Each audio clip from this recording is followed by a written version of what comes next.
இப்போ வந்து எல்லாரும் வந்து தலைவர் வந்து நல்லது பண்ணுவாரு, அவர் வந்தா நல்லது பண்ணுவாரு, இவரு வந்தா நல்லது பண்ணுவாரு அப்படின்னு இல்ல.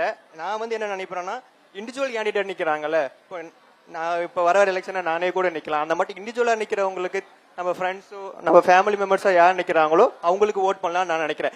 ஒரு பார்ட்டியை ஒரு கட்சிக்கு மூலியமா போறதுங்கிறது வந்து எல்லாருமே காலங்காலமா பண்ணிட்டு இருக்காங்க. இப்போ ஒரு இண்டிவிஜுவலுக்கு ஓட்டு போடுறது வந்து நம்மளோட பவரை காட்டும். ஸோ என்னோட ஓட்டு வந்து அவங்களோட பவருக்கு தான் கொடுக்கும். நீங்க பேசும்போது சொல்லியிருந்தீங்களா, இப்ப நான் நிக்கிறேன் ஒரு தான் நினைக்கிறேன், இப்ப ஷாம் அப்படிங்கிற ஒரு கேண்டிடேட் உங்க தொகுதியில நிக்கிறான், அவனுக்கு ஓட்டு போட்டுருவீங்களா? புதுசா நான் வந்திருக்கேன், இருக்கிற உங்களுடைய ஃபேமிலிஸோ ஃப்ரெண்ட்ஸ் எல்லாம் வந்து காலகாலமா பல கட்சிகளுக்கு மாத்தி மாத்தி போடுறாங்க, புதுசா வந்தவங்களுக்கு வாய்ப்பு கொடுக்கணும்னு சொல்றீங்க. இப்ப நான் ஷாம், நான் நிக்கிறேன், உங்க தொகுதியில நிக்கிறேன், எனக்கு ஓட்டு போட்டுருவீங்களா?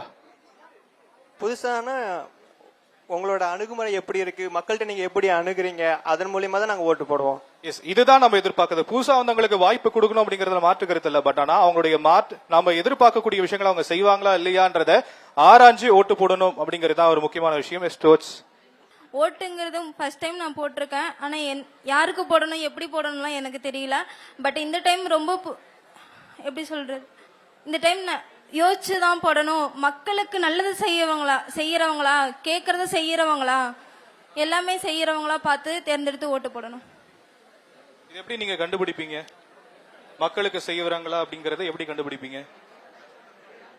ஒருத்தவங்க சொல்ற கோரிக்கைகளை நிறைவேற்றுவாங்களா, மக்கள் மத்தியில மக்கள் வந்து சொல்றத வந்து கேட்கறவங்களா இருக்காங்க, அப்படியே இருந்தா தேர்ந்தெடுத்துக்கலாம் சார். Okay okay. இதுல இருந்து இன்னொரு கொஸ்டின் நான் ஃப்ரேம் பண்ணணும்னு ஆசைப்படுறேன். இங்க இருக்கக்கூடிய மாணவர்கள் எத்தனை பேர் அரசியல் பேசுவீங்க? உங்க நண்பர்கள் கிட்டயோ இல்ல வீட்லயோ எத்தனை நபர்கள் அரசியல் பேசுவீங்க? பின்னாடி இருந்து பேசுறதா, நான் ஃப்ரண்ட்ல வந்து பேசுங்க வாங்க. எத்தனை பேர் வீட்டுல அரசியல் பேசுறீங்க? என் நண்பர்கள் கூட, ஃப்ரெண்ட்ஸ் கூட எல்லாம் எத்தனை பேர் அரசியல் பேசுறீங்க? இப்ப வந்து நம்ம யாருக்கு ஓட்டு போறோம்னு பேசுறதை விட, இப்ப நான் ஆட்சிக்கு வந்தாதான் இது செய்வேன்னு சொல்றவங்களை விட, நான் ஆட்சிக்கு வராமே நான் இவ்வளவு செய்வேன் அப்படின்னு காட்டுறவங்களுக்கு ஓட்டு போறது நல்லதுன்னு நினைக்கிறேன். ஆட்சிக்கு வராம நான் செய்வேன்னு சொல்றது ஓகே, பட் அவங்களால எப்படி செய்ய முடியும்னு நினைக்கிறீங்க? அதிகாரம் எங்க இருக்கு, ஃபண்டிங் எங்க இருக்கு? அடிப்படையில கேட்கிறேன். ஒரு திட்டத்தை நம்ம செயல்படுத்தணும் அப்படின்னா அதுக்கு ஃபண்டிங் தேவையில்ல, அதிகாரம் தேவையில்ல. அவங்க ஆட்சிக்கு வரதுக்கு முன்னாடி சொல்ல சார், இப்ப வந்து ஒரு இப்ப அரசியல்வாதிகள் வந்து நான் இதை பண்ணுவேன், இந்த போராட்டத்துக்குலாம் நான் பேசுவேன் அப்படின்னு சொல்றதை விட, இப்ப வந்து நிறைய பேர் போராடி இருக்காங்க. இப்ப டீச்சர்ஸ் நிறைய பேர் எங்களுக்கு சேலரி வேணும்னு போராடுறாங்க. அந்த மாதிரி இதுல வந்து நாங்களும் கூட இருக்கோம், விவசாயிகளுக்காக நாங்களும் கூட வந்து நாங்க போராடுறோம் அப்படின்னு சொல்ற கச்சேரிக்கு வந்து நம்ம ஆதரிக்கிறது நல்லதுன்னு நினைக்கிறேன். ஓகே, நான் உங்க கேள்வி நான் இப்படி வேணா முன்வைக்கிறேன்.